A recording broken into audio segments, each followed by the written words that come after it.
గడిచిన వారం రోజులుగా స్టాక్ మార్కెట్లతో పాటు మ్యూచువల్ ఫండ్ ఇన్వెస్టర్లు కూడా అయోమయంలో ఉన్నారు.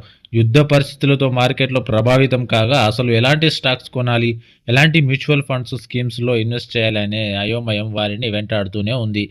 ఇలాంటి సందర్భంలో అసలు నిపుణులు ఏమంటున్నారనే విషయాలు తెలుసుకోవడం ఇన్వెస్టర్లకు ఒక క్లారిటీని ఇస్తుంది. వివరాల్లోకి వెళితే భారత్ పాక్ గొడవల నేపథ్యంలోనూ మార్కెట్లపై Quant mutual fund CEO Sandeep Tandon సానుకూలంగానే ఉన్నారు. 2025 ప్రారంభంలో ట్రంప్కి సంబంధించిన పరిణామాలతో భారత సెంట్రిక్ స్టాక్స్ పై ఎక్కువగా పెట్టుబడులను పెంచిన సందీప్ వెల్లడించారు.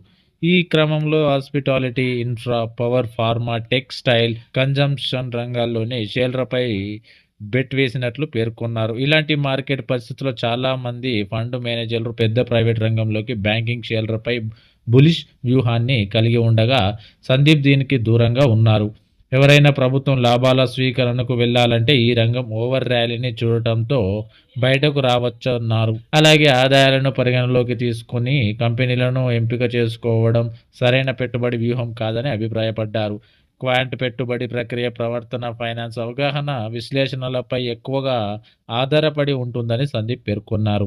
ఇప్పటికే ర్యాలీతో సెలబ్రేట్ చేయబడిన కంపెనీలకు తాము దూరంగా ఉంటామని, చాలామంది నిర్లక్ష్యానికి గురైన మంది షేర్లలో ఇన్వెస్ట్ చేసేందుకు ప్రయత్నిస్తామంటూ సందీప్ తమ పెట్టుబడి స్ట్రాటజీ గురించి ప్రకటించారు. ఈ క్రమంలోనే ప్రస్తుతం తాము డిఫెన్స్ రంగంలోకి కంపెనీ షేర్లపై బెట్టింగ్ తగ్గించినట్లు వెల్లడించారు. దీనికి బదులుగా ఆయిల్ మార్కెటింగ్ కంపెనీల షేర్లతో పాటు ఇన్ఫ్రా రంగం వైపు మళ్లినట్లు వెల్లడించారు.